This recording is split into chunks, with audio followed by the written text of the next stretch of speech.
Hola, bienvenidos a Entre Semana, donde vemos temas relevantes a la luz de la palabra de Dios. El libro de Hechos es a veces llamado Los Hechos del Espíritu Santo. Este complejo libro narra cómo el poder prometido por Jesús llegó a sus seguidores para cumplir la misión dada por el Maestro. ¿Es Hechos un libro narrativo o normativo? ¿Cómo interpretar los sucesos narrados por Lucas? ¿En qué sentido el libro de Hechos sigue vigente para nosotros hoy? Estas y otras interesantes preguntas intentaremos contestar junto a Alex y a Marcelo, aquí en Entre Semana. Estimado Teófilo, en mi primer libro me referí a todo lo que Jesús comenzó a hacer y enseñar hasta el día en que fue llevado al cielo, luego de darles instrucciones por medio del Espíritu Santo a los apóstoles que había escogido. Después de padecer la muerte, se presentó dándoles muchas pruebas convincentes de que estaba vivo. Durante 40 días se les apareció y les habló acerca del reino de Dios. Una vez, mientras comía con ellos, ordenó: no se alejen de Jerusalén, sino esperen la promesa del Padre, de la cual les he hablado. Juan bautizó con agua, pero dentro de pocos días ustedes serán bautizados con el Espíritu Santo. Entonces los que estaban reunidos con él preguntaron: Señor, ¿es ahora cuando vas a restablecer el reino a Israel? No les toca a ustedes conocer la hora ni el momento determinados por la autoridad misma del Padre, contestó Jesús. Pero cuando venga el Espíritu Santo sobre ustedes, recibirán poder y serán mis testigos tanto en Jerusalén como en toda Judea y Samaria, hasta en los confines de la tierra.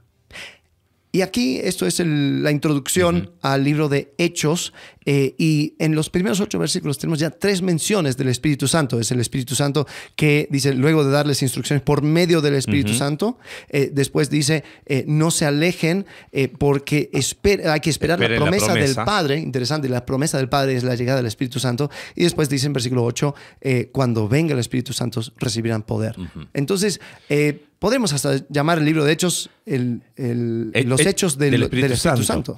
F.F. Bruce es un autor muy bueno, tiene un buen comentario a Hechos. Él le llama así y dice, estos son los hechos del Espíritu Santo. Y la observación que haces es muy buena. O sea, los primeros 8, hay 3 menciones al Espíritu Santo. Y esto tiene relación con lo que vimos hace 2 episodios atrás. Cuando hablamos del Espíritu Santo en los evangelios sinópticos, dijimos que de los 3, Lucas es el que más hace mención al Espíritu Santo. Y es como que los estudiosos llaman al bloque, ¿no? Lucas Hechos como una sola cosa, porque aparentemente casi no hubo diferencia de tiempo entre la escritura de uno y otro. Es a la misma persona, de hecho, y es como que está tratando de responder algunas cosas, ¿no? Y tiene que ver un poco con identificar la naturaleza y el propósito de este libro. Creo que esto de tratar, y hablemos un poquito de eso, de la naturaleza y del propósito del libro, es clave para poder interpretar qué está pasando en Hechos. Bueno, sí, y desafortunadamente hay un montón de errores en cuanto a... o sea que... Siempre cuando hay una mala doctrina, siempre aparece Hechos, ¿no? En algún lado siempre aparece algún versículo de Hechos, dices, como que esto se sacó de contexto. Sí. Y es porque Hechos es un tiempo donde un montón de cosas están pasando. Y ahora vamos a hablar un poco acerca de que no son reglas para la iglesia para todos los tiempos. Esa discusión es súper interesante, porque generalmente esos 2 extremos uno los suele escuchar en el libro de Hechos. Sí. No. Una cosa que se suele escuchar, ya ahora me da, como dicen los generación Z, me da cringe. Me da mucho cringe. Dicen, tenemos que ser una iglesia de Hechos 2. Tenemos que ser una iglesia como la de Hechos. Pero la iglesia de Hechos era la iglesia de Hechos. No... La misma de Hechos 2 es la de Hechos 5 con Ananías y Zafira. No es la apelación, o sea, no. Pablo no decía vuelvan a ser una iglesia de Hechos 2. Rasquemos un poquito algunas visiones populares. Hechos es uno de los libros más largos del Nuevo Testamento, el que tiene más versículos y palabras. Hay un muy buen comentario de Darrell Bock. Es un excelente comentario, está en inglés lamentablemente, pero es muy, muy preciso, no es tan extenso así como para los que a lo mejor dicen, oye, quiero un buen comentario, ese va de cabeza. Pero escuchándote, uno suele ver esos dos extremos. Volvamos a Hechos 2 y que Hechos nos presenta cómo debería ser una iglesia en cualquier época de tiempo. El ideal de la iglesia. Ahí tenemos un libro de eclesiología. Era el máximo de la iglesia, de ahí en adelante fue el declive. Y yo a veces hablando con personas que me dicen, ¿ves? El libro de Hechos nos presenta esta eclesiología. Le digo, ok, si la queremos aplicar como es, tendríamos que irnos a Jerusalén. Primero, porque la iglesia empezó ahí. Y dos, se juntaban en el templo y no hay templo. Entonces, bueno, es que no es tan así. Entonces, ¿cómo? ¿Aplico o no aplico? Correcto. Entonces, bueno, son los principios. Bueno, ¿cuáles son principios? ¿Qué principios? O sea, ¿qué principios son principios y qué no? Y del otro lado, como tú decías, los que quizás tienen una posición que se conoce más como cesacionista de nada milagroso ocurre hoy, que también es, muchas veces se va a un extremo en ambas. Sí. Es como el libro de Hechos no sirve para nada de doctrina. No saques doctrina de ahí. La doctrina está en las epístolas. Lo mismo hicieron con los evangelios, ¿no? Y creo que no es tan así. O sea, Hechos sí tiene elementos doctrinales, sí tiene... El tema es que no todo es doctrina.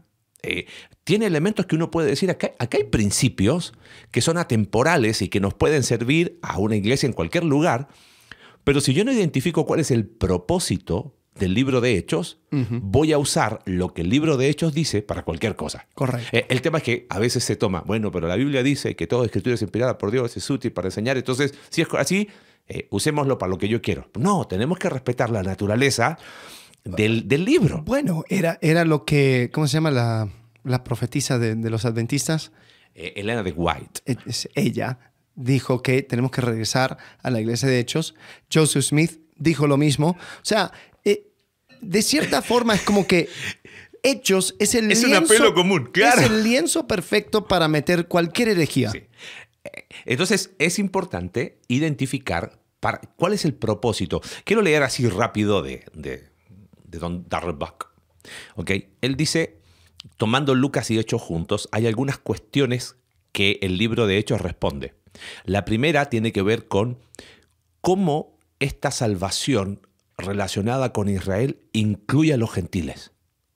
Entonces, esto es muy interesante porque popularmente, yo lo escuché mucho, escuché siempre esto, el libro de Hechos es transitorio, porque está saliendo, claro, mi formación inicial fue dispensacional, bueno, la tuya también, pero no solamente en el instituto, para mí era previo. En nuestra iglesia era la Biblia de Scofield, era la Biblia. Sí. ¿Ok? Sí, yo también tenía los dibujos de verdades dispensacionales. Muy bien. Esa que tenía la estatua de Daniel con las 10 los 10 dedos de pie que se extienden hasta el futuro. Y no decía si eres buen dispensacionalista, sabes de qué estamos hablando, ¿ok? ¿Dónde? En Scofield, ¿no? Que el libro de Hechos es transitorio, es apologético y es historia, nada más. ¿Okay? Y en lo apologético era como lo que quería Lucas era confirmar el apostolado de Pablo, porque primero aparece Pedro y después Pablo. Y Darrell Buck dice, esa era una opinión muy popular, pero en realidad no tiene como consistencia en el mismo texto. El mismo texto te dice cuál es el propósito. Y algo que me llama la atención del libro de Hechos es lo siguiente. ¿Cómo piensas que los judíos creyentes en Dios veían este nuevo movimiento llamado los del camino? Acuérdate que los mismos romanos decían, esta es una secta del judaísmo. O sea, hay raíces ahí. Pero los judíos más, ¿cómo le podemos llamar? Ortodoxos, decían, no, estos no son judíos. Estos son, no vienen de los nuestros. De hecho, por algo, desde el punto de vista de los ortodoxos más judíos, mandaron a matar a Jesús, ¿no? Pero eran tan cobardes que, bueno, que lo crucifiquen los romanos. Pero este no es de los nuestros, ¿no? Entonces, hay como una tensión. ¿Esto tiene que ver con el judaísmo? ¿No tiene que ver con el judaísmo? ¿Esto es nuevo? Y creo que Lucas lo que está tratando de responder es que sí y no a ambas cosas. O sea, la iglesia que está empezando, porque esta iglesia que está, porque eso está empezando. No sé si lo dijiste en la grabación o lo dijimos cuando hablamos el otro día, como que el Espíritu Santo funciona como... Ah, no, fue preparándole estas notas. Porque sí, para esta... Bueno, sí, siempre tratamos de estudiar, pero esta ha sido una demanda interesante. Sí. ¿Cómo fue la analogía que usaste de una partera? Una partera, sí, claro, correcto. Porque está empezando la iglesia. Sí. Y la pregunta es, ¿y qué es esta iglesia? Esta iglesia es algo nuevo, es algo indefenso de cierta forma. Se lo están es algo inventando. Correcto, y necesita esa protección, ese cuidado al inicio para que se encamine. Entonces, creo que el libro de Hechos lo que está tratando de demostrar es esto. Esto que está empezando tiene sus raíces en las promesas hechas a los patriarcas. Pero es totalmente nuevo porque incluye a los gentiles. Y uno diría, bueno, espérame, pero en el Antiguo Testamento ya estaban incluidos los gentiles. Sí, pero estaban incluidos de una manera prosélita. O sea, tenías que hacerte judío. Y aquí no. Aquí los incluye como iguales. Y eso es como, entonces esto trata de algo antiguo, pero es nuevo. No, entonces necesita, de alguna manera, ¿cómo lo podemos decir? Autenticar. ¿Cómo sabemos que esto que está empezando es Dios que está obrando y que estamos en el nuevo pacto? ¿No? Pondré mi espíritu en sus corazones. Entonces, hay vínculos al Antiguo Testamento. De hecho, vamos a ir a Hechos capítulo 2, Pedro cita a Joel. Dice, correcto. ¿Por qué se sorprenden con lo que están viendo? O sea, ¿te das cuenta? Hay un apelo constante al Antiguo Testamento, pero tiene un distintivo nuevo porque aquí los otros son llamados a ser testigos. El versículo que leíste recién. En Jerusalén, no hay problema. En Judea, está bien. Pero en Samaria, ¿cómo en Samaria? Sí, y tenemos que entender de que lo que estaban esperando los judíos era un Mesías judío. Claro, Para judíos. Para judíos. Y si otras personas podían ser parte de este gran proyecto judío, sí, no había ningún problema. O sea, había una pequeña operación que hacer y tenías que también... Tardaba una semana, pero después de eso... Y también, o sea, tenías que ser un buen judío, siguiendo la ley judía. Entonces, había ese concepto, pero Dios dice, no, voy a hacer lo que siempre dije que iba a hacer, pero lo voy a hacer de una forma diferente. Ahora, yo creo que hay 3 hilos al cual podemos ir jalando, que van desde el Antiguo Testamento, que el Espíritu Santo está íntimamente, o sea, está relacionado con esto, y es el concepto de el éxodo, en el sentido de que, bueno, el episodio pasado hablamos acerca de que Jesús, hablando con Nicodemo, dice, el que no nace de agua y del Espíritu, sí. no, o sea, es necesario nacer del agua y del Espíritu, ¿no? Para ser parte del reino de Dios. Cuando llega el día de Pentecostés, es muy interesante que dice que de repente vino del cielo un ruido como el de una violenta ráfaga de viento y llenó toda la casa donde estaban reunidos. Hay una conexión con el éxodo, con el partir de las aguas. ¿Se acuerdan cómo es que Dios hizo que se partieran las aguas? Se levantó un viento y eso abrió el camino para que pudiera nacer esta nueva nación llamada Israel. Porque antes ellos llegaron a Egipto como familia.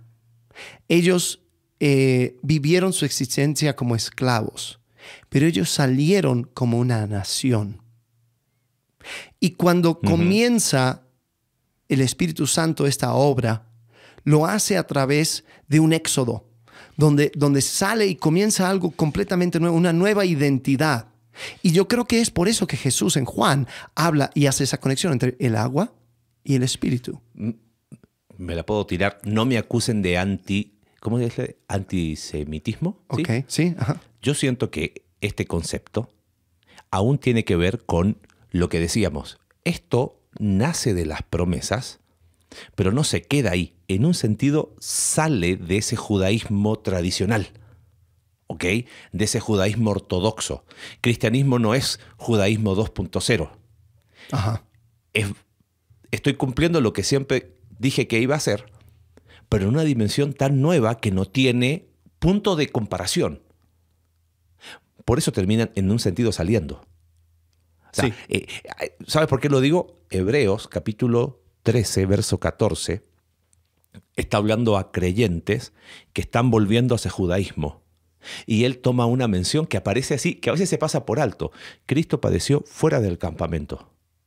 Campamento era una alusión al pueblo de Israel en el Antiguo Testamento. Y dice, salgamos a él fuera del campamento. O sea, ahí no está donde Dios está obrando. Ajá. Pero de ahí fueron hechas las promesas. Claro. Entonces, claro que hay una idea de un éxodo, de salir de un lugar para empezar algo totalmente nuevo. Yo sé que a lo mejor es medio fumado, pero sí tiene algo de eso. Sí, ¿No? sí, totalmente. Después, primero está el éxodo, que es un concepto que se va desarrollando a lo largo de la escritura. Después hay el concepto de templo. El concepto de templo es un concepto que comienza desde Edén. Lo hemos mencionado, pero básicamente el templo es el lugar donde el cielo se reúne con la tierra. Las imágenes del templo, todo tiene que ver con imagenología de jardines, etc.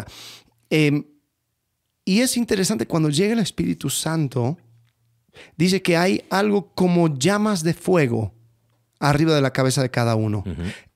No sé si quizás esto es una alusión al candelabro dentro del templo o también... es una probabilidad. Es una probabilidad. Es interesante que cuando se construye el templo de Salomón, cuando se construye, dice que había una gloria que llenó el templo. Lo mismo sucedió con el tabernáculo.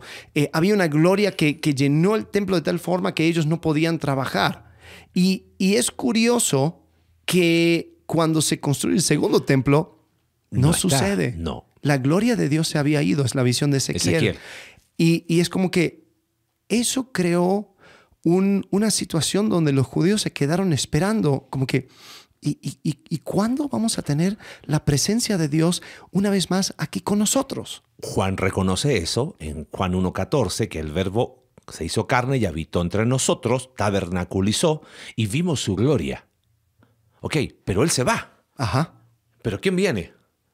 Viene el Espíritu Santo. ¿A morar dónde? El concepto de templo, con la morada del Espíritu Santo, en algún sentido, Hechos 2, es un eco a las veces que la morada de Dios habitó con el hombre.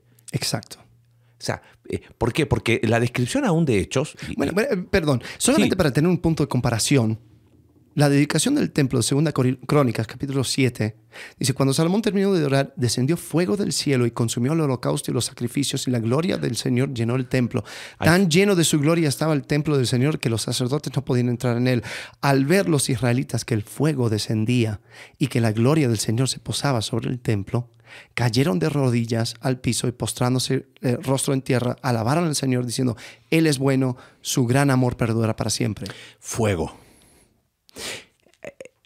No, cada vez que aparece fuego no es infierno, ¿ok? En Hebreos dice, nuestro Dios es fuego consumidor. Pero fíjate, fuego. Y Hechos 2, cuando llegó el día de Pentecostés, estaban todos juntos en el mismo lugar. Tenemos que definir después quiénes eran estos todos juntos, ¿ok? Si es el antecedente de Hechos 1, eran los apóstoles. Ajá. Okay, pero no importa. De repente vino del cielo un ruido como el de, fíjate, un ruido como el de una violenta ráfaga de viento, lo que tú decías del Éxodo, y llenó toda la casa. Fíjate, llenó la casa. Aparecieron entonces unas lenguas como de fuego. Algunos, claro, se enfocan en el concepto de lenguas, pero fíjate, está describiendo, tratando de describir lo que está sucediendo y usa el concepto de fuego. Muy interesante con lo que estás diciendo recién. Y coincide con que el Espíritu Santo vino a morar. Ahora, lo vimos, creo que en el pasado, en el anterior, que la morada del Espíritu Santo, lo vimos en el primer episodio del Antiguo Testamento, no es nuevo. El Espíritu Santo venía a morar. El tema es que ahora es una habitación, ¿cómo le llaman los teólogos? Una inhabitación corporativa. Está morando en un grupo de una manera única y particular. Conviene que yo me vaya y ahora ustedes, este concepto, ustedes son el templo del Espíritu Santo. A veces pasamos por alto eso, pero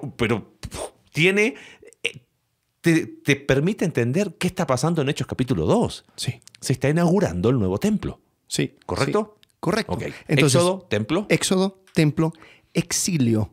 Es la tercera cosa y está íntimamente ligado con el tema del templo.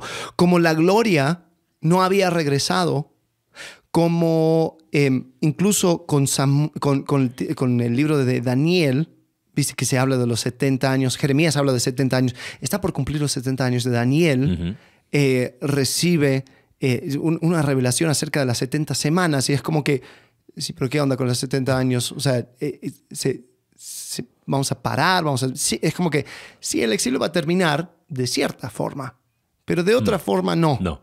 Y al no llegar la gloria de Dios al segundo templo, es como que se quedan como en limbo, como que ¿y qué vamos a hacer? ¿Y cuándo va a terminar el exilio? Porque cuando ellos no regresan a un reino así como la de David. O sea, estaban bajo Ciro. O sea, ellos realmente nunca salieron de tierra ajena. Porque incluso cuando llegan a Israel y llegan a Jerusalén, pues Jerusalén era un país gobernado por Siria. Sí. ¿Qué? Persia. Entonces, era como que acabamos con mentalidad cuando de llegan los exilio. asmoneos, por ejemplo, esto todo lo hablamos en los 400 años de ruido, si lo quieres revisar. Llegan los asmoneos, era como que, estamos finalmente bajo un rey que es nuestro. En su mente rey. seguía en el exilio. Pero rápidamente se volvió a corromper y tenemos a Herodes y tenemos a los asmoneos invitando a los romanos. Oye, vengan a ayudarnos. Y los romanos dijeron, con mucho gusto, y aquí nos vamos a quedar. Claro. Entonces, es interesante que Pedro, en capítulo 3 de Hechos, está predicando en el templo. Y termina su predicación. Dice, bueno, ustedes mataron al autor de la vida, era necesario que él padeciera. Versículo 24 de Hechos, capítulo 3, dice, en efecto, a partir de Samuel, todos los profetas han anunciado estos días. ¿Por qué Samuel? ¿Por qué Samuel? Samuel, es el que prometió un reino que no tendría fin. Y no solo eso, hijo de David. Con Samuel se inaugura la escuela de profetas. Entonces, como, ¿quieres profetas? Ahí tienes, desde Samuel para acá. Correcto. Entonces dice, ustedes pues son herederos de los profetas y del pacto que Dios estableció con sus antepasados al decirle a Abraham, todos los pueblos del mundo serán bendecidos por medio de tu descendencia. Cuando Dios resucitó a su siervo, lo envió primero a ustedes para darles la bendición de que cada uno se convierta de sus maldades. Entonces, de cierta forma, se van atando en el libro de Hechos estos hilos. Se empiezan a cerrar círculos, claro. Exacto. Del Éxodo, el del templo, el de el exilio. Es como que esto era el tiempo que ustedes esperaban. Algo que me llama la atención de la introducción del comentario de Bock es esto. Justamente lo que estás diciendo. Lo leo textual. Dice, otra característica clave que apunta al propósito de Hechos es la constante apelación, justamente en los primeros discursos, al Antiguo Testamento, y cita lo que estabas diciendo de Hechos capítulo 3. Todos los profetas anunciaron esto, ¿no? Y dice, el punto es que lo que parece ser aquí un nuevo movimiento en realidad está arraigado en las promesas antiguas. Y dice, en el mundo antiguo, algo nuevo no era necesariamente mejor. Entonces era como, por eso era visto con sospechas. Lo que era probado por el tiempo era lo que era respetado. Entonces, lo que está tratando de hacer Lucas es esta tensión entre este nuevo movimiento es la realización de las promesas que Dios hace mucho tiempo había hecho. ¿Okay? Eso legitimita, ¿sí? Misa. Gracias. El nuevo movimiento, pero esto nuevo es tan nuevo que no tiene punto de comparación. Y Bock dice, vuelve a Teófilo, entonces dice, le escribe a Teófilo diciéndole, Teófilo, tranquilo, lo que tú estás siguiendo es algo seguro, o sea, es algo correcto. Esto del camino, puedes estar seguro de que este es el camino de Dios. Entonces, si tú te quedas pegado en el pasado, está diciendo Lucas, no vas a entender lo que está empezando, pero no lo puedes desligar del pasado. Y creo que esa tensión es importante para entender por qué, sobre todo en los discursos, el discurso de que acabas de mencionar de Hechos 3, el discurso de Esteban, por ejemplo, en Hechos capítulo 7, siempre tiene que ver con apelos del Antiguo Testamento. Sí, correcto. Y justamente Esteban, en Hechos capítulo 7, sí, él termina su discurso diciendo, ustedes siempre resisten al Espíritu Santo. Eso, bueno, vamos a Hechos capítulo 2. Vale. Okay, ¿te parece? Porque ya entendimos la naturaleza un poco del libro, ¿no? ¿Qué es lo que está queriendo demostrar Lucas? Por lo tanto, si está queriendo demostrar esto, viene la pregunta básica. ¿Este libro es un libro normativo o descriptivo? Bueno, eso es súper importante. ¿Por qué no describes un poco lo que es cada uno? Normativo tiene que ver con que lo que está haciendo Lucas es escribir cuál debe ser la norma para cualquier época de tiempo de cómo debe funcionar una iglesia. Ajá. ¿Ok? Si este libro fuera normativo, los apelos a tenemos que volver a lo que tú decías, ¿no? Que te daba, ¿qué cosa? Cringe. ¿Ok? Deberían ser correctos, pero ¿qué tan correctos? De ir a Jerusalén, del templo, de ¿qué hay? ¿Está queriendo Lucas establecer un manual eclesiológico? Eso sería normativo. Mire, así debe funcionar una iglesia. Creo que a la luz de lo que acabamos de entender como propósito, lo normativo no es lo que más pesa en este libro. Lo que está tratando de hacer Lucas es describir, explicar a Teófilo que, hey, estas cosas que están pasando, tranquilo. Esto es, porque fíjate, lo leíste recién, ¿no? Cuando empieza, en el primer tratado, te escribía acerca de lo que Jesús comenzó a hacer y a enseñar, hasta el día en que fue recibido. Ahora, estos también, después se presentó con pruebas convincentes, apareciéndose. O sea, hey, esto que está empezando, ¿está bien o está mal? Está todo bien, tranquilo.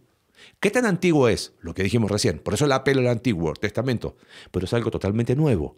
Tiene características que no habíamos visto antes, que fueron anticipadas, pero que no se veían muy bien. Por lo tanto, lo normativo no tiene que ver con cómo debe funcionar una iglesia, sino con cómo se están cumpliendo las promesas del Antiguo Testamento, y eso permite colocar un marco. Mira, esto es lo que está empezando, se llama iglesia.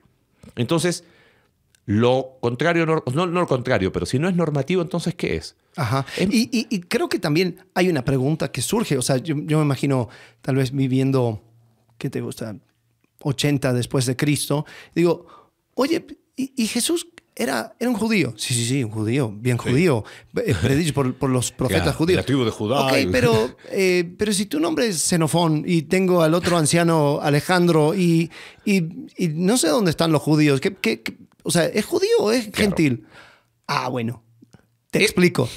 Y habían quizás otros, porque lo vemos en el libro de Gálatas, donde habían, si esto es judío, pues seamos judíos. Seamos judíos, exacto. Vamos a ser judíos. Y es como que, sí, pero mira, este debate ya se tuvo. La mayoría de las tensiones de las epístolas tiene que ver con esto de judíos y gentiles. Claro. En Efesios, nosotros, vosotros. Nosotros, vosotros. En Romanos, es fuertes y débiles. Y Pablo se pone con los fuertes, con los gentiles. Pero vamos a ayudarles a estos judíos débiles, dice, que han creído. En Hebreos hay una tensión también, porque son creyentes de extracción judía que están volviendo a ese judaísmo. Entonces, claro, cabe la pregunta, que quizás nosotros 2000 años después no la vemos. Sí. Entonces, si este libro no es tan normativo, hay un peligro en tomar el libro de Hechos como la norma para nosotros hoy. Hacerlo así es desnaturalizar el propósito del libro. ¿Ok? Eso no significa que los milagros no existieron, o como suele pasar, vamos a hablar de la manifestación de lenguas, que es quizás algo que es muy marcado en el libro de Hechos, y es como, he escuchado esto, ¿y tú crees en las lenguas? Y es como, pues tengo una. Claro, partamos por ahí, ¿no? Hablo dos, español, chileno, y chileno coquimbano, o sea, porque en el puerto hablamos todavía peor, ¿ok? Hablo 3. Pero pensando en idioma. Pero es como, la pregunta está mal hecha. Porque ¿cómo no voy a creer lo que la Escritura enseña? Ahora, el tema es, definamos qué es lo que está expresando el libro de Lucas. Perdón, el libro de Hechos, ¿no? Diríamos entonces que es más bien descriptivo, está describiendo lo que sucede. Ahora, eso no significa que no podamos extraer principios. Te doy un ejemplo. Pensemos en, me puedo adelantar algunas cosas. Hechos capítulo 5. Ananías y Zafira. ¿Eso es normativo o es descriptivo? Ananías y Zafira, solamente para los que no lo tienen Nunca fresco leyeron, en su mente. O se lo pasaron por alto. Sí. Sí, porque es bastante raro ese capítulo de Hechos 5. Empiezan bizarro. todos a vender sus propiedades. Ajá. Bernabé es uno de los primeros que vende sus propiedades. Dice, pone lo que recaudó a los pies de los apóstoles. Así termina capítulo 4. Correcto. Y después Ananías y Zafira aparecen y es como que, vamos a hacerlo también. Pero nosotros no queremos darlo todo. Y ellos retienen un monto y dan una parte Ajá. a los apóstoles para que lo vayan distribuyendo. Pero dicen que dieron todo. Todo. Ahora, Pedro, cuando los exhorta, dice, si te quedabas con todo, no era tuyo. O sea, el punto no era... Paréntesis. Los que quieren tomar el libro de Hechos como un manifiesto comunista, Ajá. porque el Sí. final de Hechos 2, que decían que todos tenían su bien en común, sáltate a Hechos 5 y verás que Pedro mismo dice, era tuyo. Podías hacer lo que querías. Lo que querías con él. No era obligación vender todo y darlo. El problema es que ellos dijeron, lo vendimos en, no sé, en $10,000 y estamos dando todo, cuando en realidad lo habían vendido en 20,000. Era mejor decir, hey, lo vendimos en 20,000 y estamos dando 10,000. Todo bien, ningún problema. Eso le dice Pedro, ¿no? Ahora, ¿y qué sucede? Bueno, viene, puff, muere Ananías, después muere Zafira. ¿Cada vez que alguien peca en la iglesia muere? No. Entonces... Bueno, para muestra un botón, 1 Corintios capítulo 5, Ajá. tenemos el caso de un hombre teniendo relaciones sexuales con su madrastra. Y Pablo dice, esto ni aún se nombra entre los gentiles. Y no murió. Y no murió. Y, o sea, lo que dijo, o sea, no dijo, espérame que ya llego y ahí va a morir el tipo. No, va, o sea, ni siquiera va, dice, ustedes expulsen Exacto. a esa persona. Ahora, no sucedió con Ananías y Zafira. No. Pero entonces ahí podemos ver un manejo diferente. ¿Cuál sería? Ok, entonces no puede ser normativo, pero eso no significa que no hay un principio. ¿Cuál Correcto. sería el principio? Dios no pasa por alto el pecado. Dios juzga el pecado. ¿De qué manera lo hace? De infinitas maneras.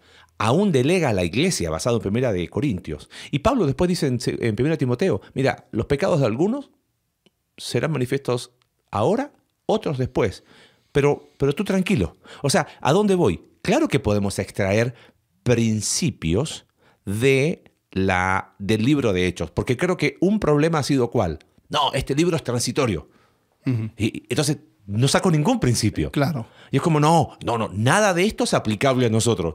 No, hay que hacer el trabajo de observar, de investigar, de interpretar, de contextualizar, para después aplicar un principio atemporal, ¿no? Que es una verdad. ¿O acaso no es verdad que Dios juzga el pecado? Y ahí tenemos lecciones impresionantes. Pero si yo digo que es normativo, tendría que ser siempre igual. Eso es lo que nos ayuda a entender cómo poder interpretar este libro. Ok. Vamos al libro. Y vamos al tema específico en el libro, que es el Espíritu Santo, en el libro de Hechos. Ahora, una cosa que muchas veces se usa como evidencia normativa es la manera en que el Espíritu Santo obra en la salvación. Y lo vemos la primera muestra de esto es en el libro de Hechos capítulo 2, Ajá. donde cuando llega el Espíritu Santo hay manifestación de lenguas, Sí. ¿no? Entonces, vamos a comenzar aquí y hablemos acerca de este tema de lenguas en el libro de Hechos, porque creo que es bastante interesante. Sí. Sucede donde viene el viento, hablamos de eso, las llamas de fuego, y después dicen, todos fueron llenos del Espíritu Santo y comenzaron a hablar en diferentes lenguas o diferentes idiomas, según el Espíritu les concedía expresarse. A ver, espérame, ¿por qué dijiste idiomas? Porque esa palabra Ajá. era para describir idiomas. Idiomas, ok. No solamente esa palabra, sino en versículo 6. Dice, al ocurrir esto, bueno, mejor sigamos 5 para no... Dice, estaban en vista en Jerusalén judíos piadosos procedentes de todas las naciones de la tierra. Al oír aquel bullicio, muchos corrieron al lugar y quedaron todos pasmados porque cada uno escuchaba hablar en su propio idioma. Bueno, esta palabra idioma en griego es dialecto y se toma como sinónimo de glosa del versículo 4. O sea, estamos hablando de idiomas, Ajá. no estamos hablando de un lenguaje inentendible. O sea, estos judíos piadosos habían emigrado a otra. Es como el que se va a Estados Unidos, de acá de nuestro amado México, y cuando vuelve después de 6 meses, como 6 meses, ¿no? ¿Cómo se decía español? Ajá. Y ya no comprende, ¿no? Algo así, ¿no? Pero entonces dice, hey, estamos escuchando que están hablando en el idioma de donde venimos nosotros. Y no solamente la palabra lenguas que aparece en el versículo 4, glosa, significa idiomas en el idioma griego y en otros libros, sino que en el versículo 6 se usa la palabra dialecto como sinónimo. Entonces, Ajá. está hablando de idiomas. Eso es algo que... Y dice que cada uno lo escuchaba en su propio idioma. Entonces, no podía haber sido un éxtasis inentendible porque esto era cada quien en su propio idioma. Ya nos vamos a meter en eso cuando lleguemos a Corintios. Ese ha sido complejo el estudio. Pero volviendo a Hechos, no hay erudito, comentarista serio de cualquier escuela, O sea, estoy hablando de que hay muy buenos comentaristas con trasfondo pentecostal, por ejemplo. Craig Keener es uno, ¿no? Su libro más, su obra cumbre es un comentario a Hechos de 4 tomos en inglés. Son 4 tomos, es intraducible, yo creo. Sí. Pero él dice, son idiomas. O sea, no hay ninguno en Hechos que te diga que no es un idioma conocido, ¿no? Eso es importante para entender qué es lo que está sucediendo. Está sucediendo que estos que estaban reunidos, que algunos dicen eran solo los apóstoles o los que habían más, las dos posiciones tienen su argumento, se ponen a hablar en una lengua que no era su propia lengua. Y fíjate lo que sigue diciendo el relato, verso 7. Estaban tan asombrados estos judíos que escucharon y se maravillaban diciendo, miren, ¿no son galileos todos estos que están hablando? Bueno, algunos toman esto para decir que solamente son los 12 los que están hablando. Eso es interesante, nunca lo había escuchado. Súper interesante, porque dice, ¿cómo termina el capítulo 1? Echaron suertes, cayó sobre Matías y fue contado con los 11 apóstoles. Y los que estaban ahí eran ellos. Entonces, cuando llegó el día de Pentecostés, estaban todos juntos en el mismo lugar. ¿Quiénes son todos? Todos, no sé. Todo un grupo grande, 120. Bueno, ¿dónde dice que eran 120? Creo que más abajo aparece. Capítulo 1, ¿no? Creo que sí. A ver. Sí, creo que por ahí aparecen... Sí, versículo 15, 1:15. Por aquellos días Pedro se puso en pie en medio de los creyentes, que era un grupo como de 120 personas. Sí. Entonces algunos toman eso como para decir... Eran los 120 porque dice que estaban hablando. Capítulo 2, versículo 1, cuando llegó el día de Pentecostés estaban todos juntos en el mismo lugar. Ajá. Entonces puede ser que estén los 120, pueden ser que estén los 12. Ahora lo que llama la atención es lo que dice después. Miren, ¿no son galileos todos estos que están hablando? ¿Por qué eran los 120 galileos? ¿O los discípulos de Jesús eran conocidos como los galileos? Recuerda que Judas era el único que no era galileo. Claro. Él era de la capital. ¿Y él? Ya no estaba. No estoy hablando en contra de ningún capitalino, pero él era de cerca de Jerusalén. Claro. Entonces, algunos dicen, ahora no cambia el relato tampoco, pero no deja de ser interesante lo que observan. Ahora fíjate lo que dice, ¿cómo es que cada uno de nosotros los oímos hablar en nuestra lengua en la que hemos nacido? O sea, estos eran como nacidos, claro, eran judíos que habían nacido fuera, era de ascendencia judía, y los están hablando ¿de dónde? Partos, medos, elamitas, habitantes de Mesopotamia, Judea, Capadocia, del Ponto, de Asia, de Frigia, Panfilia, Egipto, de las regiones de Libia, tanto judíos como prosélitos, cretenses y árabes. Los oímos hablar en nuestros propios idiomas de las maravillas de Dios. Interesante, aquí no hay intérprete. Pensando en cuando vamos a Corintios. Claro, sí. Aquí no hay intérprete. Todos lo escuchan en su idioma. O sea, el milagro no es, wow, estoy entendiendo algo que nunca había entendido ruso y ahora estoy escuchando ruso y lo entiendo. No, es yo hablo, vamos a suponer que, no sé, hablo árabe y estoy ahí presente y de repente estos tipos están hablando mi propio idioma. Ajá. De manera que yo los puedo entender. Claro. El milagro ocurre en el que está hablando, no en el que está oyendo. Bueno, tendré que volver a leerlo, pero creo que escuché a Gordon Fee entretener esa idea de que el milagro fue que los entendían. Bueno, el tema es que... El tema que no tiene nada que ver con lo que quiere expresar, claro, con los esto. oímos hablar en nuestros propios Ajá. idiomas. Y la palabra ahí, en griega, para oír, es una palabra simplemente, o sea, la común para hablar de... No hay algo sobrenatural Sí. en ese sentido. Sí. ¿Viste? Ahora, Heiser habla un poco de que por qué menciona ciertas naciones, Ajá. o tantas naciones. Sí. Esto está muy interesante, no sé si quieres, Sí, como buen sí, heiseriano. Si tú tomas todos los lugares que menciona, es como que hace un mapa en contrarreloj. Ajá. Y va todo alrededor del mundo conocido. Y es curioso que si tú lo haces el mapa con el mundo antiguo, que es en Génesis capítulo Ajá. 5, creo, es el mismo. Ujú. Y entonces como que cuando se dividen las naciones, no creo que esto es en Génesis 11. 11. Sí. Bueno, Torre de Babel. Torre de Babel. Se dividen las lenguas. Hay lenguas, o sea, ahora todo tiene diferente idioma. Y según Deuteronomio 32, dice cuando repartió a las naciones, Jehová escogió a Israel como su especial tesoro. Y hay un concepto, lo hemos hablado en la serie del mundo sobrenatural, pero el concepto es de que Dios sujetó a todas estas otras naciones desobedientes que querían reunirse a hacer la torre, los sujetó a lo que ellos querían, básicamente, en el sentido de que, vaya, ¿no quieres sujetarte a Jehová? Pues te voy a poner bajo un Dios menor, un ser espiritual que les va a gobernar. Y estos eran tiranos. Entonces en Salmo 82, cuando dice Dios se sienta en el consejo de los dioses y habla y ejecuta juicio, dice, levántate, oh Jehová. Ajá. Y es interesante, es como que Dios vuelve a tomar desde las naciones a estas personas que estaban sujetos a esos dioses menores.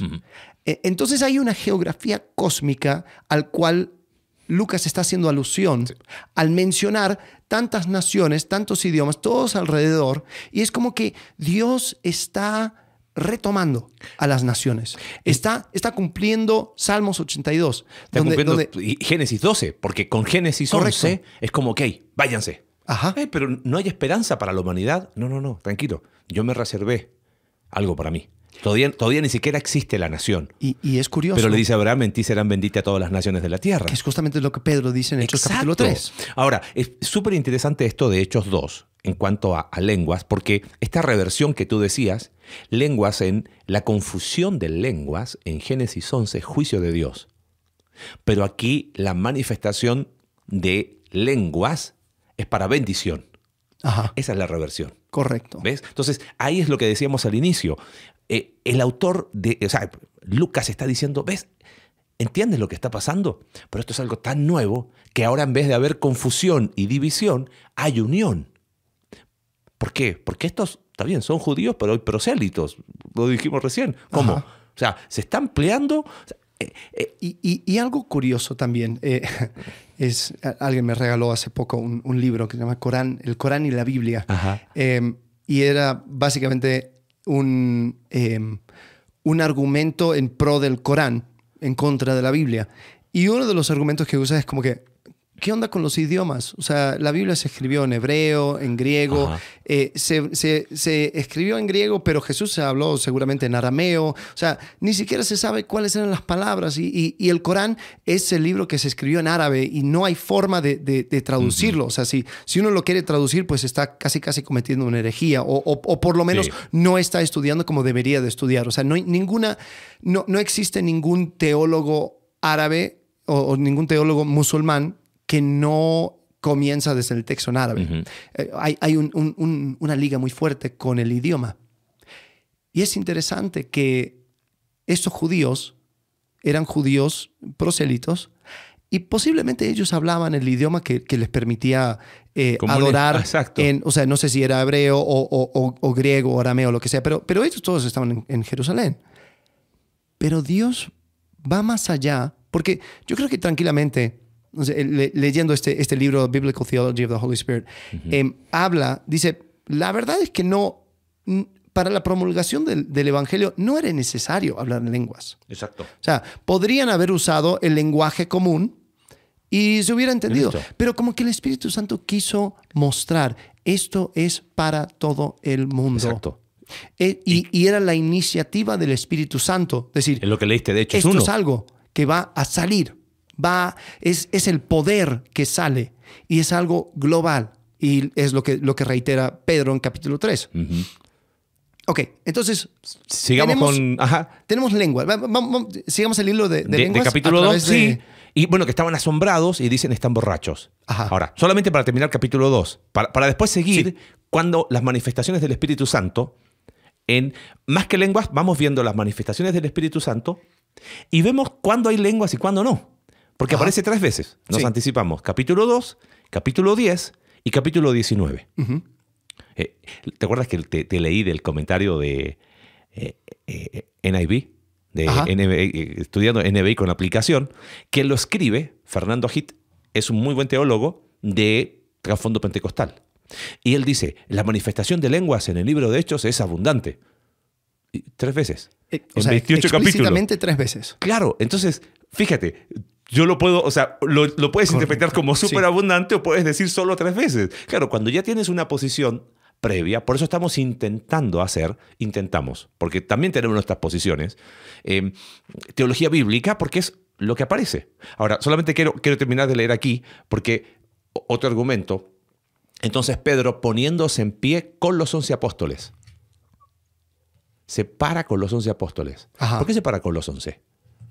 Y algunos dicen, ¿ves? Eso es lo que está mostrando, que los que hablaron en lengua fueron solo los 12. Para decir, no estamos borrachos. Puede ser. Ojo, no cambia el texto, solamente llama la atención. Y dice, hombres de Judea y de todos los que viven en Jerusalén, sea esto de su conocimiento y presten atención a mis palabras, porque estos no están borrachos como ustedes suponen. ¿Y quiénes son estos? ¿Con quién se paró Pedro? Se paró con los 11. ¿Ok? Pues apenas es la hora tercera, sino que esto es lo que fue dicho por medio del profeta Joel, y cita a Joel cuando habla de ¿cómo se llama? De manifestación de lenguas y... Bueno, algunos dicen que eran los 120 por lo que dice Joel. Derramaré mi espíritu sobre todo ser humano. Ujú. Los hijos y las hijas de ustedes profetizarán. Pero bueno, Sí. postura interesante. Y explica, o sea, esto no tendría por qué sorprenderles. Ajá. ¿Ok? Ahora, si esto fuera normativo, tendría que haberse cumplido todo lo que dice el profeta Joel. Dice, mostraré prodigios arriba en el cielo y señales abajo en la tierra, sangre, fuego, columna de humo. El sol se convertirá en tinieblas y la luna de sangre. Eso no pasó. Pasó simplemente lo del viento y lo de lenguas de fuego. Listo. Capítulo 2, cerrado. ¿Correcto? Yo diría que sí. Ok. Y Entonces termina- tenemos esta cosa nueva que está sucediendo específicamente en cuanto a lenguas. Hay el hablar en otros idiomas y es la manifestación de que había llegado el Espíritu Santo. Eso es lo que reitera Pedro. Pedro. Dice, hey, esto no es que están borrachos, es que ha llegado el Espíritu Santo. Así como predijo Joel. Ajá. Punto. Ahora, mismo capítulo 2. Al oír esto, conmovidos profundamente, dijeron a Pedro y a los demás apóstoles, hermanos, ¿qué haremos? Pedro les dijo, arrepiéntanse y sean bautizados cada uno de ustedes para perdón de pecado y recibirán el don del Espíritu Santo. ¿No? Porque la promesa es para ustedes y para sus hijos, los que están lejos, y para tantos como el Señor. Mira, y para todos los que están lejos. Otra vez, algo, Sí. ¿cómo se dice? ¿Centrífugo es afuera? Sí. ¿Sí, no? Y Pedro, con muchas otras palabras, testificaba solemnemente, sean salvos de esta perversa generación. Entonces los que habían recibido su palabra fueron bautizados y se añadieron aquel día como 3.000 almas. Ajá. Esas 3.000 almas recibieron el Espíritu Santo, porque es lo que le dijo Pedro antes. Y se dedicaban continuamente a las enseñanzas, a los apóstoles, la comunión, el partimiento del pan y la oración. Ahora, ahí falta algo. ¿Cómo que falta algo? No hablar en lenguas. Ah, ¿Por qué no hablar en lenguas los 3.000? bueno, podríamos decir argumento de silencio. No lo dice. Pero si fuera normativo, entonces, ¿qué es lo normativo aquí? Que cuando alguien cree, viene el Espíritu Santo. Ajá. Lo que no es normativo es las lenguas. Al menos en el capítulo 2. Solamente viendo el capítulo 2. Bueno, avancemos, porque si no, tiene 28 capítulos. No, pero vamos a ir capítulo por capítulo. Capítulo 8, Felipe aparece en Samaria. Samaria, el lugar donde Jesús por primera vez se revela como el Mesías en Juan capítulo 4, donde habla con la mujer diciendo, ni en ni en el templo nuestro, ni en el templo de ustedes. A mí me encanta como dice, nosotros sabemos de qué hablamos, pero usted no tiene idea. Dice, vendrán días, y el Padre está buscando adoradores que le adoren en espíritu y en verdad. Y estaba anticipando el momento cuando iba a llegar el Espíritu. Y eso iba a ser el eje central. Exacto. No iba a ser el templo como una estructura. Una vez más, hablando del templo y la llegada del Espíritu. Dios es interesante Espíritu, claro. que en Juan Jesús habla del templo junto con el Espíritu. Entonces, llega las buenas nuevas de Jesucristo por Felipe a Samaria. Dice, Felipe bajó a una ciudad de Samaria y les anunciaba el Cristo. Al oír a Felipe y ver las señales que realizaba, mucha gente se reunía y todos prestaban atención a su mensaje. Entonces, ahí hay personas que entienden, que conocen, y hay un hombre aquí que es Simón, el hechicero. Dice, versículo 14, cuando los apóstoles que estaban en Jerusalén se enteraron de que los samaritanos habían aceptado la palabra de Dios, les enviaron a Pedro y a Juan. Ahora, curioso, Juan era uno de los dos que pidieron que cayera fuego del cielo sobre Samaria. Entonces, Jesús como que tiene un sentido de humor. Está interesante porque va a caer fuego, claro, pero Pedro, va a ser el fuego del Espíritu Santo. Algunos dicen, y creo un poco eso, en el sentido de testigos en Jerusalén, Judea, Samaria, hasta lo último de la tierra. ¿Quién predica a judíos? Pedro. ¿Quién ve la obra de Dios en los samaritanos? Pedro. Predica a Felipe, pero Pedro es el que da testimonio. Y después con Cornelio es Pedro. Pero cuando va a Samaria es como, bueno, Juan, anda tú también. Sí. Este va para ti. Para que veas. Dice, estos al llegar oraron por ellos para que recibieran el Espíritu Santo. Ahora, esto es diferente. Creyeron, pero no recibieron el Espíritu Santo todavía. Y lo dice el 16, porque todavía no había descendido el Espíritu Santo sobre ninguno de ellos, solo habían sido bautizados en el nombre del Señor Jesús. Entonces Pedro y Juan les imponían las manos y recibían el Espíritu Santo. Ahora, ¿por qué razón aquí es Pedro imponiendo las manos para que reciban el Espíritu Santo? Otra vez, responde al propósito y a la naturaleza de Lucas. Si uno toma, vamos bien de tiempo, ¿no? Nuestros auspiciadores nos están diciendo que vamos bien.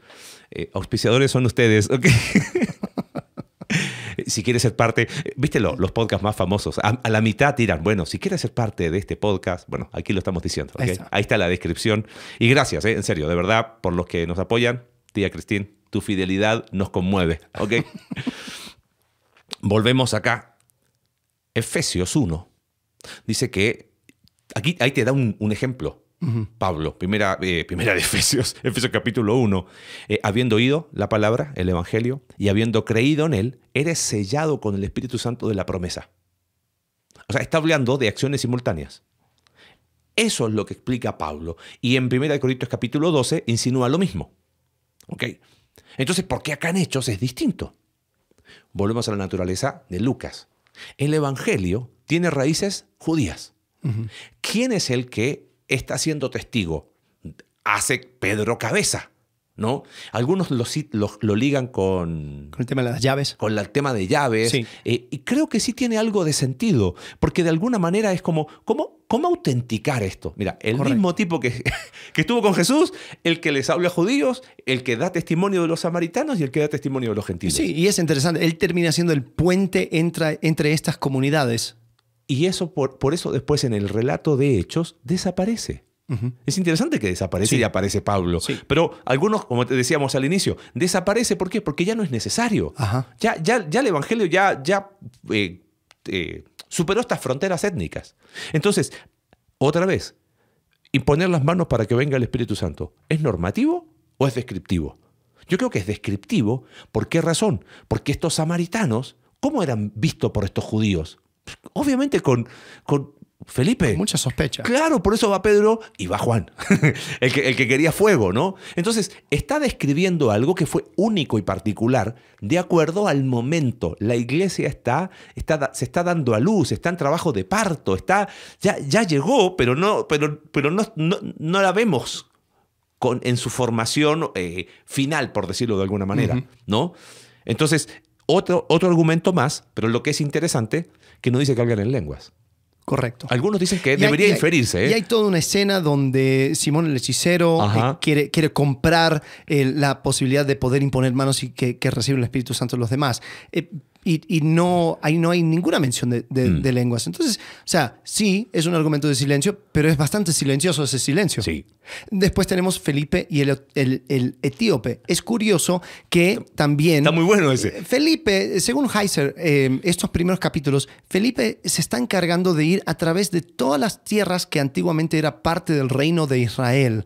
De cierta forma, comenzar por ahí y después salir. Y siguiendo justamente lo que dice Hechos 1:8. Primero es Jerusalén, después Judea, después Samaria. O sea, entonces como que se está encargando el Espíritu Santo de llegar primeramente a los judíos, que justamente es lo que dice Pedro en capítulo 3, al final de su sermón. Primero a ustedes. Entonces va con un etíope. El etíope es judío. ¿Por qué? Porque está regresando del templo de vuelta de Etiopía. Está leyendo el libro de Isaías. Felipe se lo explica. Dice entonces... Felipe, estoy leyendo el versículo 35, comenzando con ese mismo pasaje de la Escritura, le anunció las buenas nuevas acerca de Jesús. Mientras iban por el camino, llegaron a un lugar donde había agua y el eunuco dijo, mire usted, aquí hay agua que impide que yo sea bautizado. Entonces mandó parar el carro, ambos bajaron al agua y Felipe lo bautizó. Cuando subieron del agua, el Espíritu Santo del Señor se llevó de repente a Felipe. El eunuco no volvió a verlo, pero siguió alegre su camino. Entonces, tenemos el Espíritu Santo obrando por inferencia, pero tampoco hay mención de lenguas. Claro. Este judío, pero, o sea, si nos ponemos a pensar, ¿cuándo o cuál es el hilo común donde aparecen lenguas? Vimos que sucede en capítulo 2. En capítulo 8 no vemos que se menciona. Vemos... tanto con los samaritanos como el tipo, no sucede. Vamos a capítulo 9. Vamos a capítulo 9, a ver. Conversión de Saulo. Ok. Saulo tiene la visión de Jesús. Él después queda ciego y llega Ananías, dice también, impulsado por el Espíritu Santo, y tampoco habla en lenguas. Y la conversión de Saulo era el punto central, el eje central de su vida. Era algo donde él constantemente seguía repitiendo la visión con el Señor. Cuando él es interrumpido en su viaje a Damasco, no habla en lenguas. ¿Ibas a mencionar algo más en cuanto a esto? O sea, ahí tenemos otro ejemplo. Ahora, ¿por qué no será necesario? Solamente para tenerlo. En el capítulo mismo 9, verso 32, mientras Pedro viajaba por todas aquellas regiones. ¿Qué regiones? Lo dice el 31, Judea, Galilea y Samaria. Todavía están ahí, o sea, no salen, ¿no? La iglesia era edificada y andando en el temor del Señor y en la fortaleza del Espíritu Santo seguía creciendo. Vino también a los santos que vivían en Lida. Allí encontró un hombre llamado Eneas que había estado postrado en cama por 8 años porque estaba paralítico. Pedro le dijo a Eneas, Jesucristo te sana, levántate y haz tu cama. Y al instante se levantó. Todos los que vivían en Lida y en Sarón, o sea, la parte costeña, lo vieron y se convirtieron al Señor. No hay manifestación de lenguas. O sea, ojo, y vuelvo a repetir, antes de que se nos pierdan, y es como, no somos antilenguas. Ojo, correcto. No. Estamos Pero sí queremos establecer que esto no es algo normativo. Exacto. Porque hay un montón de instancias donde no podemos simplemente escoger los momentos donde sí y decir, ¿ves? Cada vez que hay salvación, en el libro de Hechos hay manifestación de lenguas. No. Ahora, ¿dónde sí hay?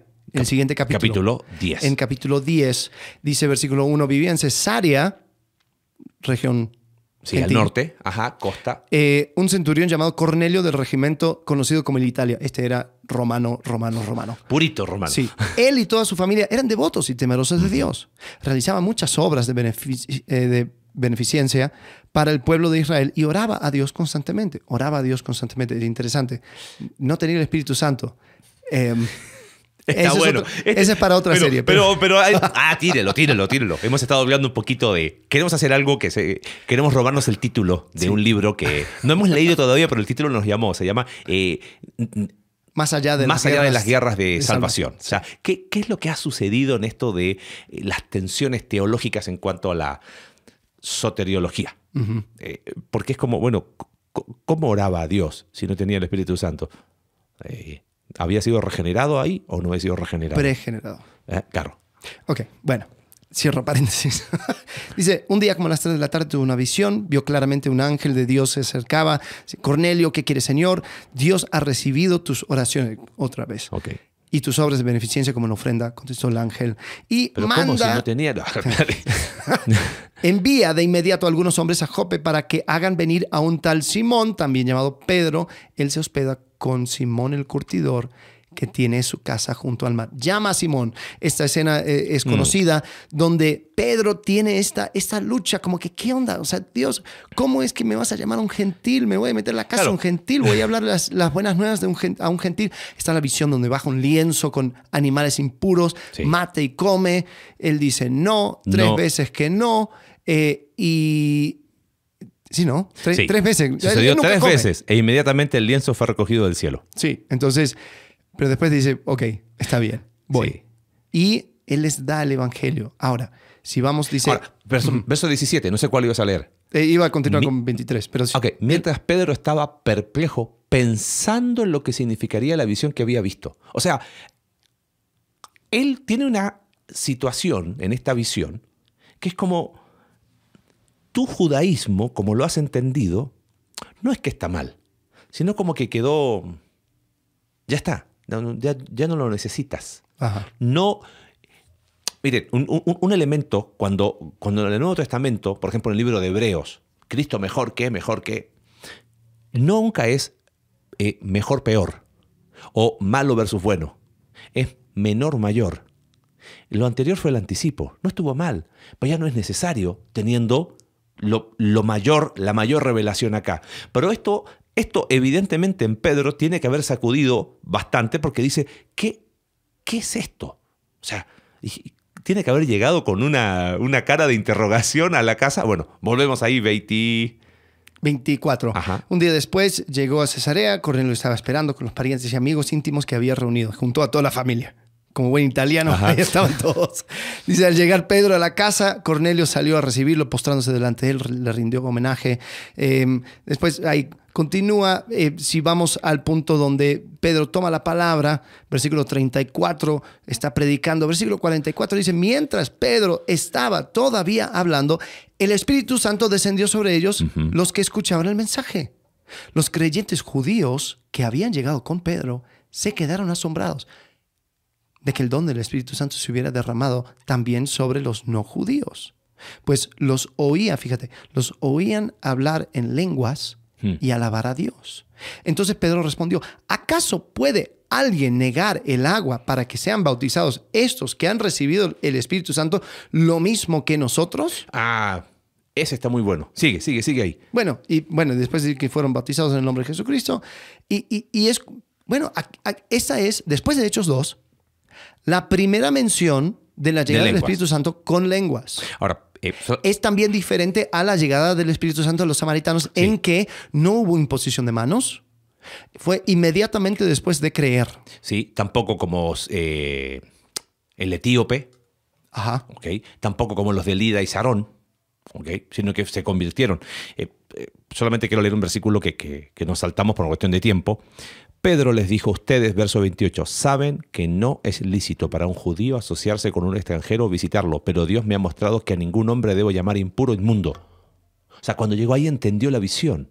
Pero ¿te das cuenta qué está sucediendo? O sea, esta iglesia que está empezando, que como leíamos en la introducción del libro de Hechos, las promesas están ahí, ahí va, se va cumpliendo. Ahora, citaste algo que hay que verlo en Hechos capítulo 11. Porque en Hechos capítulo 11, Pedro informa esto. Sí. ¿No? Sí, porque esto era un shock para Pedro. Claro. Si era un shock para Pedro, imagínate para el resto. Correcto. Y creo que hay algo interesante donde cuando hay lenguas es para conectar a un pueblo que no... quizás no tenía nada que ver con los judíos y mostrar a los judíos que el Espíritu Santo también había llegado con ellos. En Hechos capítulo 11, verso 15, cuando comencé a hablar en el reporte que hace Pedro, el Espíritu Santo descendió sobre ellos tal como lo hizo sobre nosotros al principio. ¿Qué es eso tal como lo hizo sobre nosotros al principio? Hechos 2.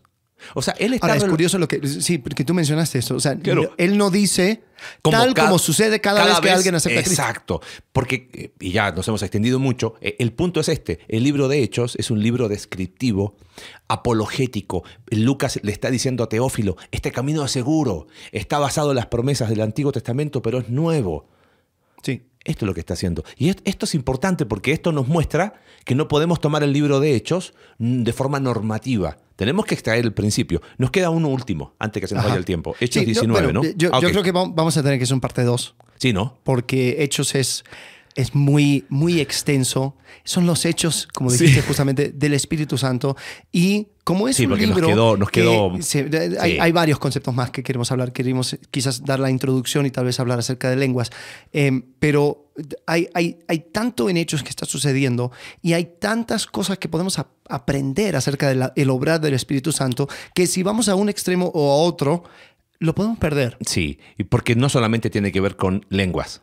O sea, la riqueza del libro de Hechos con relación a la obra del Espíritu Santo va mucho más allá de las lenguas. Sí. Entonces, para no menospreciar el libro de Hechos y los hechos del Espíritu Santo, nos vemos la próxima semana con la segunda parte de este episodio. Sí, pero antes, vamos a terminar la parte de lenguas. Perfecto. Y ahí sí cerramos.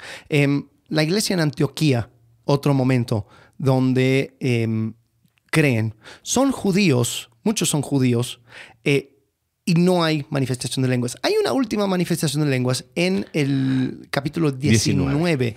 Que la verdad es rara. Es rara, sí, bien bizarra. Y no podemos necesariamente ponerlo en una categoría. Y creo que simplemente va reforzando el punto de que no es normativo, es descriptivo. Claro. Y esto sucede con unos discípulos de Juan el Bautista que estaban esperando al Mesías. No sé qué, a lo mejor se fueron de viaje. Algunos dicen que eran esenios, que andaban en sus cuevas. Anda a ver.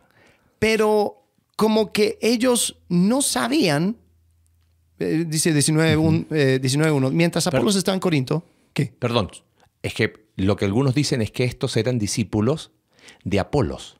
Ajá. Porque en Hechos 18 dice que llegó entonces a Éfeso un judío que se llamaba Apolos, natural de Alejandría, hombre elocuente, que era poderoso en las Escrituras, había sido instruido en el camino del Señor, ferviente en espíritu, hablaba, enseñaba a otros, aunque solo conocía el bautismo de Juan. Ajá. Y ahí Priscila Aquila se los enseña. Pero claro, fíjate cómo empieza el 19. Apolo se va a Corinto. Sí. Llega Pablo y encuentra a estos discípulos. Ajá. ¿De dónde salieron estos discípulos? Que creían solo de Juan. Sí. Discípulo de Apolo. A lo mejor es lo más probable. Discípulo de Apolos. Y Pablo pregunta, ¿recibieron ustedes el Espíritu Santo cuando creyeron? Sí, yo siempre hago esa pregunta de introducción. Hola, ¿qué tal? Por si te encuentras algunos discípulos de... ¿Recibieron el Espíritu Santo? Dice, no, ni siquiera hemos oído hablar del Espíritu Santo, respondieron. Cosa rara, porque también Juan decía, vendrá alguien que bautizará con el Espíritu Santo y con fuego. Así que, vuelvo a decir, creo que hay más preguntas que respuestas aquí. Y Pablo responde y dice, entonces, ¿qué bautismo recibieron? El bautismo de Juan. Pablo les explicó, Juan bautizó con un bautismo de arrepentimiento y le indicaba a la gente que creyera en el que vendría después de él, es decir, en Jesús. Entonces, que aún Pablo dijo, oye, ¿qué onda? O sea, préstale atención a Juan. Dice, al oír esto, fueron bautizados en el nombre del Señor Jesús. Cuando Pablo les impuso las manos, una vez más, hay una imposición de manos esta vez. Dice, el Espíritu Santo vino sobre ellos y empezaron a hablar en lenguas y a profetizar. Eran en total unos 12 hombres. Ahora, ¿qué es lo que quiere enfatizar el Espíritu Santo con obrar de esta manera? No sé. Algunos dicen que era como era la esperanza del Mesías que iba a llegar. Esto era como que su momento de Hechos 2. Ajá. O sea, para estos discípulos, esto era su Hechos 2. Y puede ser... No hay puente con otro pueblo, con otra... No hay otro pasaje que hable de algo así. Sí, o sea, no es como Pedro con Cornelio, donde está uniendo quizás judíos y gentiles. Pero lo que sí veo es de que es la última referencia en cuanto Hechos. A lenguas. Sí. Son 3. Es Hechos 2, Hechos 10 y Hechos 19. Entonces, definitivamente...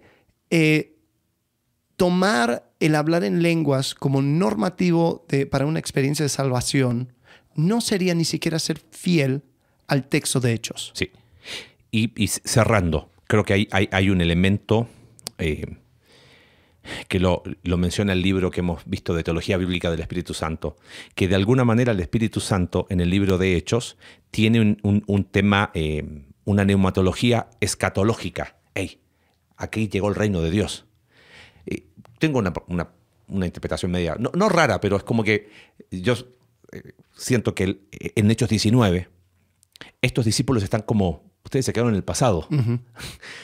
¿Cómo lo puedo decir? Es como si, estoy jugando con la imaginación, es como si todavía existieran, bueno, de hecho los hay, en nuestro país, mexicanos que todavía están peleando las guerras de la conquista española, ¿no? Están todavía en el tiempo colonial. Y es como, hey, ya nos independizamos, o sea, ya esa no es la lucha, ¿entiendes? Ya, creo que por ahí va, y por esa razón, Pablo cuando los encuentra es como, no, ustedes están en una era pasada, cuando la era del Espíritu Santo, el nuevo pacto se inauguró, no puedes vivir esa fe sin el Espíritu Santo, es imposible. Porque estamos en el nuevo pacto, pondré mi espíritu en sus corazones. Entonces es como, son personas que estaban buscando de Dios, igual que Cornelio, pero se habían quedado atrás. Entonces, vengan. Sí. Nada más. Puede pero de ahí hacerlo normativo. Una confirmación para Apolos. Claro. Como que, hey, mira, ya te actualizaste, tus discípulos se actualizaron y puedes creer que ellos se actualizaron porque hubo esta señal. Pero de ahí hacer normativo es otra cosa. Sí, correcto. Bueno. Nos vemos próxima semana. Ahora sí. Sí. Vamos a continuar hablando acerca del libro de Hechos. No estuvo en nuestros planes, pero creo que es necesario como para dejar bien asentado este tema en este libro. Sí. Así que hasta la próxima. Gracias. Gracias por acompañarnos en un capítulo más de Entre Semana. Si quieres ser parte de este proyecto y apoyar financieramente para generar más recursos para tu crecimiento espiritual, en la descripción del episodio está el link para poder realizarlo. Recuerda que puedes seguirnos a través de nuestra página web icv.mx/entresemana y puedes enviarnos tus preguntas a entresemana@icv.mx y en X @entresemanacv. Ayúdanos a difundir este contenido dejándonos tu valoración en tu aplicación de podcast favorita.